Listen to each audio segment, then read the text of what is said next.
주님 사랑합니다. 주님, 우리의 삶이 주님의 기쁨이 되기를 소망합니다. 주님, 이 시간 저희가 드리는 예배를 통해 주님 모든 영광과 존귀와 찬양을 받아주십시오. 이 시간 말씀을 나누게 하심에 감사합니다. 우리의 귀와 마음을 열어주시고 주님의 그 말씀이 주시는 은혜를 깊이 사모하며 우리 삶 가운데 순종과 실천함으로 나아갈 수 있도록 성령 하나님 역사하여 주시옵소서. 감사드리며 예수님의 이름으로 기도드립니다. 우리 서신 채로 하나님의 말씀 다니엘 1장 1절부터 9절까지의 말씀 한 절씩 교독하도록 하겠습니다. 다니엘 1장 1절부터 9절까지의 말씀입니다. 제가 먼저 읽겠습니다. 유다 왕 여호야김이 다스린 지 3년이 되는 해에 바벨론 왕 느부갓네살이 예루살렘에 이르러 성을 에워쌌더니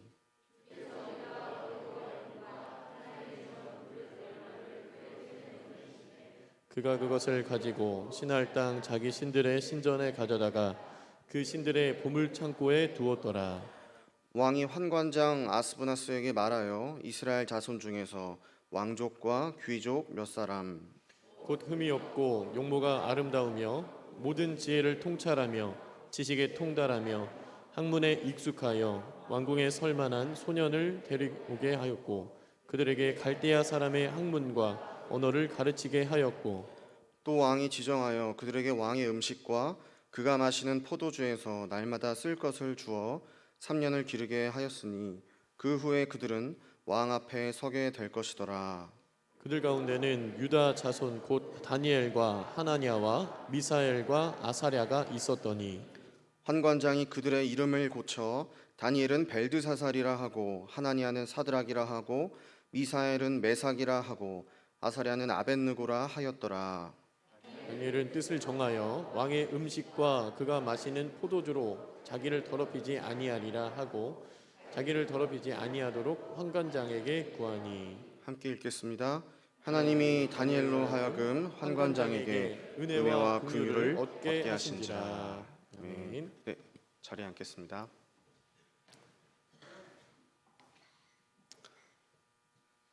날씨가 제법 쌀쌀해졌죠. 떨어진 온도 때문이기도 하지만 나라 안팎에서 들려오는 슬픈 소식으로 인해서 우리의 마음 또한 굉장히 시린 듯합니다. 이번 11월부터는 이제 다니엘을 묵상하게 됩니다. 낯선 이방 땅에 포로로 붙잡혀갔던 그 참담한 현실 속에서도 여전히 하나님의 은혜와 주권을 신뢰하였던 그 다니엘의 모습을 통해서 우리 또한 슬픔과 고통으로 가득 찬 이 세상을 믿음으로 잘 살아내 보기를 다짐해보는 그런 시간들이 되었으면 좋겠습니다. 먼저 다니엘서를 본문으로 하는 주일 설교의 첫 시간을 맡게 되었으니 아주 간략하게 다니엘에 대한 개관을 다루고 오늘 본문 말씀에 대해서 나누어 보도록 하겠습니다. 다니엘은 상당히 독특한 책입니다. 물론 모든 성경은 나름대로의 독특한 신학적 특징과 주제들이 있는 법이지만 다니엘은 특히나 그렇습니다. 다니엘은 예언서로 분류되기도 하고 성문서로 분류되기도 합니다. 기독교 전통에서는 3권의 대예언서와 12권의 소예언서 사이에 위치하고 있는 이 다니엘을 예언서 혹은 묵시서라고 분류합니다. 그런데 히브리 정경 분류에 따르면 다니엘은 성문서입니다. 예언서의 특징은 이 책의 서두에 여호와의 말씀이 아무개에게 임하였더니 혹은 누구누구에게 임한 하나님의 말씀이라 여호와의 말씀이라 라는 표현이 있습니다. 그런데 다니엘의 첫머리에는 그러한 표현이 없지요. 이러한 점은 다니엘이 성문서의 성격을 띠고 있음을 보여주고 있습니다. 다니엘을 에스더와 같이 성문서의 시각으로 본다면 다니엘의 삶을 통해서 우리는 하나님 나라 백성의 정체성을 가지고 어떻게 이방 땅에서 살아남을 수 있을 것인가, 여기에 초점을 두고 다니엘을 읽을 수 있을 것 같습니다. 또 다니엘을 예언서의 시각으로 본다면 어떨까요? 지금 이 유다 백성들이 이 낯선 땅에 포로로 잡혀오게 된 이유는 그들이 하나님의 법도를 떠나 범죄하였기 때문이지만 하나님께서는 그들을 포기하지 않으실 것이고 다시 그들을 회복시키실 것이라는, 다시 돌아오게 하실 것이라는 소망을 바라보게 합니다. 즉 다니엘을 우리가 보다 풍성하게 읽기 위해서는 우리는 성문서의 관점 그리고 예언서의 관점 이 두 가지를 모두를 균형 있게 취하는 것이 바람직하다고 볼 수 있겠습니다. 이제 다니엘서의 구조를 간단하게 살펴보겠습니다. 다니엘은 크게 두 부분으로 나누어서 읽을 수 있습니다. 먼저 1장에서 6장은 이방 땅에서 포로로 살아가는 이 다니엘의 삶을 다루고 있습니다. 왕의 음식을 거절한 이야기, 왕의 꿈을 해몽한 이야기, 그리고 그 뒤에 왕의 신뢰를 얻고 고위직에 올라간 이야기, 풀무불과 사자굴에 던져지는 이야기 등 다니엘의 삶 속에 찾아온 여러 가지 시험과 환난들, 그리고 그 가운데 하나님께서 베풀어 주신 구원의 역사와 은혜들을 살펴볼 수 있습니다. 두 번째로 7장에서 12장은 우리가 이 다니엘이라는 성경을 어려워하는 이유이기도 합니다. 바로 다니엘이 받았던 환상과 묵시에 대한 말씀입니다. 이러한 환상은 지금은 비록 이 제국이 큰 위용을 떨치고 있지만 온 세계 역사의 주관자는 하나님이시며 하나님은 반드시 이 악한 세력을 무너뜨리실 것이라는 소망을 제시하고 있습니다. 이제 다니엘 당시 역사적 배경을 간단하게 살펴보도록 하겠습니다. 우리 본문 1장 1절을 함께 다시 읽어보도록 하겠습니다. 함께 읽겠습니다. 시작. 유다 왕 여호야김이 다스린 지 3년이 되는 해에 바벨론 왕 느부갓네살이 예루살렘에 이르러 성을 에워쌌더니, 다니엘서의 이 첫머리는 유다 왕 여호야김이 재위한 지 3년이 되는 해에 바벨론의 느부갓네살이 예루살렘을 침공한 그 사건을 소개하고 있습니다. 남유다 왕국은 주전 586년경에 바벨론에 의해 예루살렘이 함락당하면서 멸망하게 됩니다. 이때 많은 사람들이 포로로 잡혀가게 되지요. 그런데 이때가 유다 백성이 최초로 끌려가는 것은 아니었습니다. 다니엘을 포함한 왕족과 귀족들이 포로로 잡혀간 사건은 그 이전인 주전 605년경에 일어난 사건입니다. 바벨론 크게 세 차례에 걸쳐서 유다 백성들을 포로로 붙잡아갑니다. 첫 번째 시기가 바로 이 다니엘이 잡혀간 여호야김 때이고, 두 번째 시기는 여호야김을 뒤이어 왕이 된 여호야긴 때입니다. 이때는 에스겔 선지자를 포함한 나라의 유력한 일꾼들 그리고 기술자들이 포로로 잡혀가게 됩니다. 마지막 세 번째 시기는 유다의 마지막 왕인 시드기야 때입니다. 시드기야는 바벨론에게 항복해야 한다는 이 선지자 예레미야의 권면을 무시했습니다. 결국 예루살렘은 오랜 포위로 인해 끔찍한 참상을 겪어야 했고 예루살렘은 완전히 무너지고 말았습니다. 이처럼 이 다니엘은 하나님의 법도를 떠나 범죄하는 백성들이 그 대가를 처절하게 치르게 되는 이런 슬픈 역사적 배경 속에서 살았던 인물입니다. 이제 본문 말씀을 살펴보겠습니다. 오늘 1절과 2절 말씀을 볼까요? 본문 1절과 2절 함께 읽겠습니다. 시작. 유다 왕 여호야김이 다스린 지 3년이 되는 해에 바벨론 왕 느부갓네살이 예루살렘에 이르러 성을 에워쌌더니 주께서 유다 왕 여호야김과 하나님의 전 그릇 얼마를 그의 손에 넘기심에 그가 그것을 가지고 신할 땅 자기 신들의 신전에 가져다가 그 신들의 보물 창고에 두었더라. 2절을 보면 예루살렘을 침공한 바벨론이 하나님의 전 그릇을 얼마를 약탈했다 말합니다.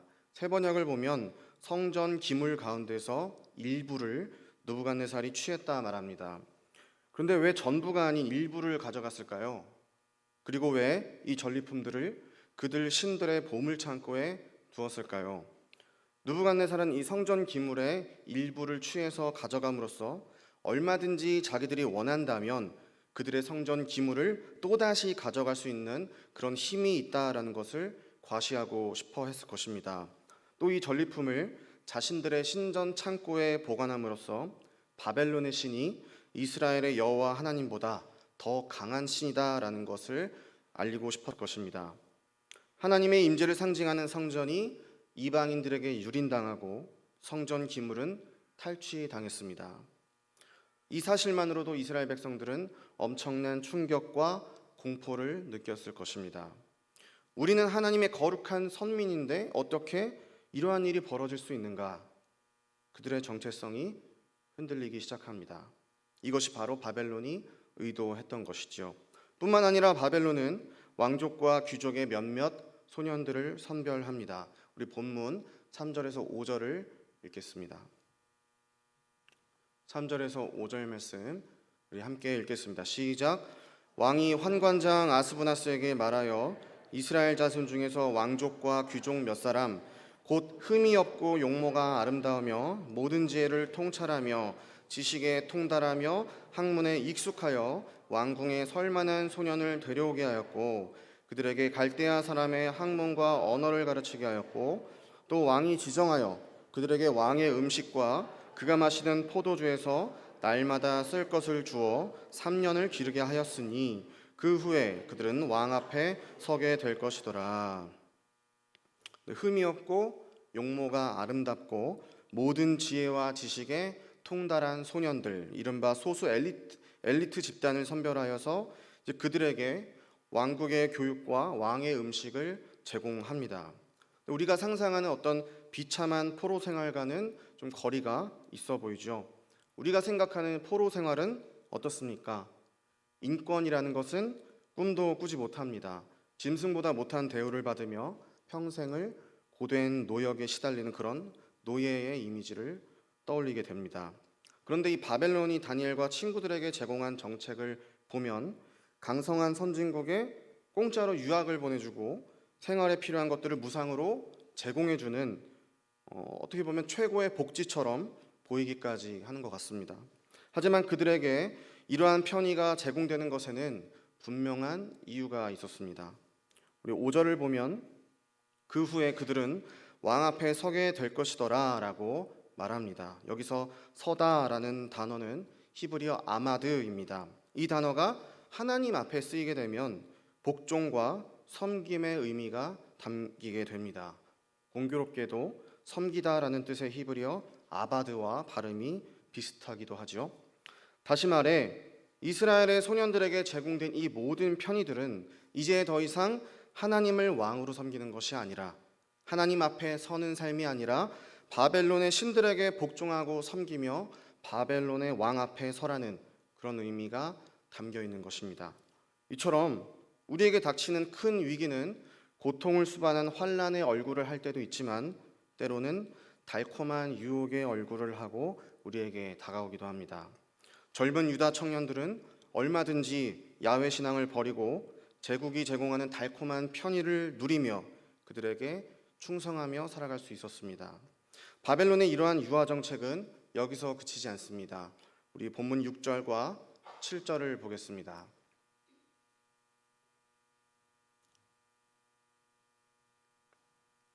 본문 6절과 7절 우리 함께 읽도록 하겠습니다. 시작. 그들 가운데는 유다 자손 곧 다니엘과 하나냐와 미사엘과 아사랴가 있었더니 환관장이 그들의 이름을 고쳐 다니엘은 벨드사살이라 하고 하나냐는 사드락이라 하고 미사엘은 메삭이라 하고 아사랴는 아벳느고라 하였더라. 다니엘과 함께 붙잡혀온 친구들이 소개되고 있습니다. 하나냐, 미사엘, 아사랴입니다. 이 네 명의 소년들의 이름을 주목해 보십시오. 다니엘, 하나님은 심판자시다. 하나냐, 야훼는 자비로우시다. 미사엘, 그 누가 하나님과 같으랴. 아사랴, 야훼께서 도우셨다. 다니엘과 이 세 친구의 이름은 모두 하나님을 향한 신앙과 그들의 정체성이 담겨 있는 이름이었습니다. 그러나 바벨론의 환관장은 그들의 이름을 바벨론식의 이름으로 바꾸어 버립니다. 마치 일제강점기 우리 조상들의 이름을 강제로 바꾸어서 우리 민족의 어를 말살하려 했던 것과 비슷한 맥락이지요. 야훼 신앙이 담긴 이름을 지우고 그 위에 바벨론의 신과 그들의 문화가 담긴 이름을 덧씌우고자 한 것입니다. 이제 그들은 하나님을 섬기고 그분의 법도를 따라 살아가는 삶이 아니라 바벨론의 왕과 이방신을 섬기고 제국의 원리를 따라 살아가도록 강요받고 있습니다. 그러나 다니엘은 이러한 회유와 압박에 순응이 아닌 저항을 결심합니다. 우리 본문 8절과 9절을 보도록 하겠습니다. 8절과 9절 말씀 함께 읽겠습니다. 시작. 다니엘은 뜻을 정하여 왕의 음식과 그가 마시는 포도주로 자기를 더럽히지 아니하리라 하고 자기를 더럽히지 아니하도록 환관장에게 구하니 하나님이 다니엘로 하여금 환관장에게 은혜와 긍휼을 얻게 하신지라. 아멘. 다니엘은 제국에서 제공하는 왕의 음식을 먹지 않기로 뜻을 정합니다. 바로 앞에서 우리는 이 벨드사살이라는 이름이 그에게 주어진 것을 봅니다. 하지만 성경은 벨드사살이 뜻을 정했다라고 기록하지 않고 다니엘이 뜻을 정했다라고 말하고 있습니다. 제국의 압제와 회유 속에 굴하지 않고 벨드사살로서가 아닌 다니엘로서 살아가리라는 결단입니다. 다니엘이 뜻을 정하였다는 이 말씀은 다니엘서 전체 내용 중 다니엘의 이 결단과 용기를 가장 극적으로 보여주고 있는 대목이라고 볼 수 있겠습니다. 다니엘의 이러한 모습은 많은 그리스도인들에게 도전과 귀감이 되기도 합니다. 하지만 우리가 이 다니엘이라는 성경을 읽을 때 조심해야 할 부분이 있습니다. 그것은 바로 이 다니엘을 위대한 신앙의 영웅으로 추켜 세우는 것입니다. 앞으로 전개될 이 다니엘의 이야기들 살펴보면 그의 위대한 믿음과 놀라운 지혜들을 발견하게 됩니다. 그리고 이러한 다니엘이 바벨론뿐만 아니라 메대, 바사에 이르기까지 거대 제국을 움직이는 아주 고위직, 어떤 요직에 오르게 되는 것을 보게 되지요. 이러한 스토리는 많은 사람들을 열광하게 합니다. 포로로 잡혀온 힘없는 유대 청년이 고난을 무릅쓰고 믿음을 지켰더니 하나님께서 그를 높은 자리에 오르게 하셨다. 사실 우리는 너무나도 쉽게 이 다니엘이나 또 요셉과 같은 이런 성경 인물들을 좋은 믿음을 가진 신앙인의 성공담으로 연결시키곤 합니다. 기독교 서점의 베스트셀러 코너를 가보면 이 기독교 신앙과 이 세상의 성공주의를 아주 적절하게 섞어놓은 책들이 여전히 인기를 끌고 있는 모습을 보게 되기도 합니다. 우리는 학생들을 향해서 자신의 꿈이 아닌 하나님의 영광을 위해서 공부하라 라고 말하곤 하지요. 이 문장 자체로는 전혀 우리에게 거부감을 주지 않습니다. 너무나도 맞는 말입니다. 하지만 그 전에 우리는 하나님의 영광을 위한다는 것이 도대체 무슨 말인지를 생각해 볼 필요가 있습니다. 우리 내면을 솔직히 들여다보면 여전히 무언가 이 세상에서 내가 중요한 역할을 감당해내고 좋은 업적들을, 어떠한 그런 족적들을 남겨야만 하나님께 영광을 돌리는 일이고, 그렇지 못하다면 나의 존재 가치가 부정당하는 듯한 그런 생각을 가지고 있지는 않는지요.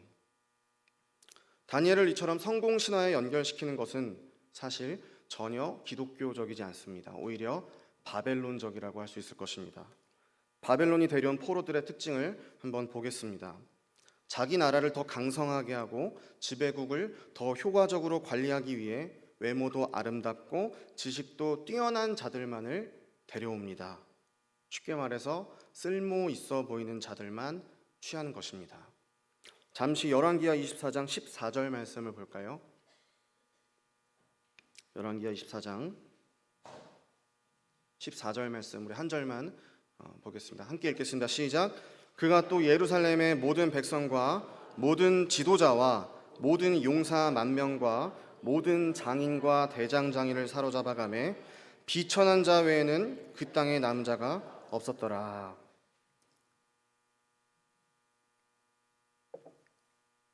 바벨론이 두 번째로 예루살렘을 침공해서 이제 기술자들 그리고 포로로서의 가치가 있는 자들을 끌고 간 뒤에 유다 땅에 남은 자들은 비천한 자들 뿐이었다라고 기록하고 있습니다. 바벨론적 세계관은 이처럼 사람을 쓸모 있는 사람과 무가치한 사람으로 구분짓습니다. 여기에는 타자를 하나님의 형상대로 지어진 존귀한 존재로 대하는 모습을 도무지 찾아볼 수가 없습니다. 이 바벨론의 포로 정책은 쓸모 있어 보이는 사람들을 제국에 충성할 인재로 개조시키는 것이었습니다. 제국을 위한 충견을 찍어내는 공장인 셈입니다. 다니엘과 친구들은 그 공정을 거칠 만한 가치가 있는 자들로 인정받은 자원입니다. 하지만 포로로서의 가치조차 없는 비천한 자들은 바벨론에게조차도 관심 밖의 존재입니다. 있으나 마나 별로 그 존재의 의미를 찾을 수 없습니다. 하지만 기독교 세계관 속에서는 이러한 자들이야말로 하나님의 극진한 환대와 관심의 대상이 됩니다. 가난한 자들을 향해 천국이 그들의 것이라고 선포하시는 예수 그리스도의 시선 속에는 그 어떤 인생의 무게도 성공한 자와 실패한 자로 구분되지 않습니다. 만약 우리가 다니엘의 신앙을 그저 믿음을 지킨 자의 성공담으로 대한다면 우리는 여전히 타자를 쓸모있는 존재와 무가치한 존재로 구분짓는 이러한 바벨론적 사고방식에 갇혀있는 것일지도 모르겠습니다. 가사가 굉장히 은혜로운 동요가 있어서 제가 좀 소개해드리려고 합니다. 모두 다 꽃이야라는 동요인데 사실 지금 이 순간에 제가 이 가사를 읊어드릴지 아니면 제가 직접 부를지 좀 고민하고 있습니다. 왜냐하면 제가 가장 좀 자신 없어하는 장르가 동요입니다. 제가 좀 상처가 있는데 초등학생 시절에 제가 이 동요 부르기 대회를 나가는데 예선 탈락을 했습니다.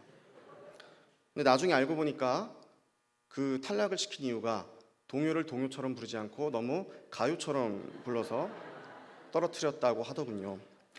그래도 용기를 내서 동심을 담아서 제가 불러보겠습니다. 멜로디가 쉽기 때문에 뒤에 2절, 3절은 같이 좀 부르시면 더 좋을 것 같습니다. 부르겠습니다.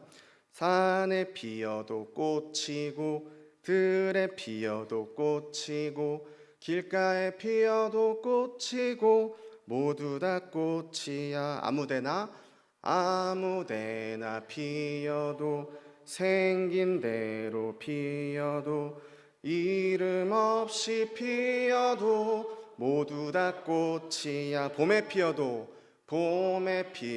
꽃이고 여름에 피어도 꽃이고 몰래 피어도 꽃이고 모두 다 꽃이야.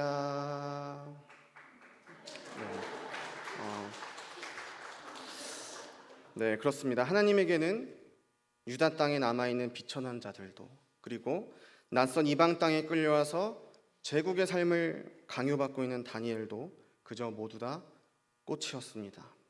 그렇기에 더더욱 이 다니엘서의 교훈은 하나님 앞에 믿음을 지킨 영웅적 인물의 성공일 수가 없습니다. 오히려 우리가 주목해야 할 것은 이 낯선 이방 땅에 서 있는 다니엘에게 부어진 하나님의 은혜와 주권입니다. 우리 본문 9절을 보겠습니다. 함께 읽겠습니다. 시작. 하나님이 다니엘로 하여금 환관장에게 은혜와 긍휼을 얻게 하신지라. 아멘. 사실 이 구절이야말로 다니엘과 친구들의 어떤 영웅적 스토리들보다도 더 스포트라이트를 받아 마땅한 말씀입니다. 바벨론이라는 낯선 이방 땅에서 다니엘을 지켜주고 보호해준 것은 그의 고귀한 출신 성분도 아니었고 그의 뛰어난 지혜도 꿈을 해몽하는 능력도 아니었습니다. 다니엘과 친구들로 대표되는 하나님의 백성들을 향한 하나님 아버지의 신실하신 은혜와 긍휼 때문이었습니다. 사랑하는 성도 여러분, 수많은 위협과 유혹으로 가득 찬 이 낯선 이방 땅에서 다니엘이 벨드사살이라는 이름이 아닌 다니엘로서 살아갈 수 있었던 것은 오직 주님의 은혜 때문이었다라는 사실을 기억하길 원합니다. 성경을 보면요, 여러 인물들의 어떤 이름이 바뀌는 그런 사례들을 보게 되지요. 아브람이 아브라함으로 바뀌고 사레가 사라가 됩니다. 하나님이 이름을 바꿔주신 경우입니다. 그런데 이처럼 하나님이 이름을 바꾸어주신 인물들은 모두가 하나같이 그 바뀐 이름으로 살아가는 것을 봅니다. 결코 아브라함이 아브람으로 돌아가지 않습니다. 사라가 사레로 돌아가지 않습니다. 하나님이 바꿔주신 그 이름이 결코 변하지 않는다라는 이 사실이 너무나도 놀랍지 않습니까? 그런데 유독 이 다니엘은 벨드사살보다도 자신의 본래 이름인 다니엘로서 우리 앞에 다가옵니다. 제가 직접 읽어보면서 세어보지는 않았고 프로그램을 돌려봤습니다. 실제로 벨드사살이라는 이름은 다니엘에 10번 등장하지만 다니엘이라는 이름은 76번이나 등장하는 것을 봅니다. 다니엘의 첫머리에서 바벨론은 그의 이름을 바꾸어 버렸지만 뒤로 갈수록 벨드사살이라는 이름보다 다니엘이라는 이름이 더 많이 등장하게 됩니다. 아무리 지우려고 해도 하나님이 주신 그 이름을 감히 사람이 바꿀 수 없었던 것입니다. 사랑하는 성도 여러분, 우리에게도 하나님께서 주신 변치 않는 이름, 아름다운 이름이 있지 않습니까? 바로 성도입니다. 하나님의 백성 다니엘이 낯선 이방 땅에서 시련과 고난을 받은 것처럼 저와 여러분 역시 성도라는 이름으로 이 세상을 살아가다 보면 수많은 유혹과 환난을 결코 피할 수 없을 것입니다. 무릇 그리스도 예수 안에서 경건하게 살고자 하는 자는 박해를 받으리라 말씀하셨습니다. 여러분, 이 세상에서 성도로 살아가기가 그리 쉽지만은 않지요. 고됩니다. 때로는 외롭고 손해볼 때도 있고 그 믿음을 지켜나가려다 보면 서러움에 복받칠 때도 있습니다. 하지만 다니엘서는 성도의 삶이 고난으로 시작해서 고난으로 끝난다고 말하지 않습니다. 생각컨대 현재의 고난은 장차 우리에게 나타날 영광과 비교할 수 없도다라고 말씀하셨습니다. 그러나 이 영광은 결코 이 세상에서의 높은 지위와 성공을 뜻하는 것이 아닙니다. 다니엘의 정수는 사실 하나님께서 그에게 보여주신 환상 속에 담겨 있습니다. 다니엘 7장은 이 세상의 권세를 움켜쥔 제국에 대한 비유로 내 짐승에 대한 환상이 나오는데요. 그리고 한 천사가 다니엘에게 그 의미를 해석해 주는 이야기가 나옵니다. 우리 다니엘 7장 17절 18절을 보겠습니다.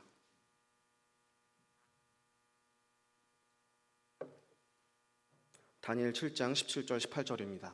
함께 읽겠습니다. 시작. 그 내 큰 짐승은 세상에 일어날 내 왕이라. 지극히 높으신 이의 성도들이 나라를 얻으리니 그 누림이 영원하고 영원하고 영원하리라. 아멘.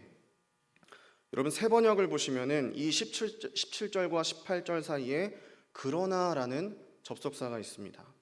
지금은 비록 이 강력한 제국과 왕들이 이 세상 위에 군림하는 것처럼 보이고 그로 인해 많은 성도들이 고통과 환난을 겪게 될 것이지만 그러나 종국에는 지극히 높으신 하나님의 거룩한 백성 성도들에게는 하나님의 나라를 누리는 영광이 영원할 것이라는 종말론적인 비전입니다.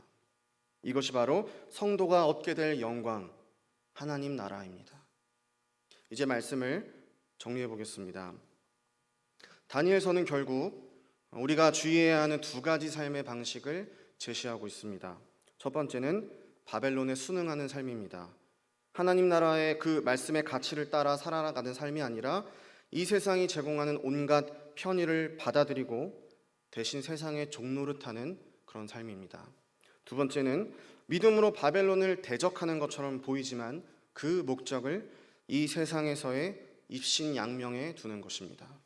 결국 이 두 가지 삶의 방식은 표면적으로는 달라 보일지는 모르겠지만 궁극적으로는 이 세상의 헛된 욕망을 따른다라는 점에서 그 본질이 같다라고 할 수 있겠습니다.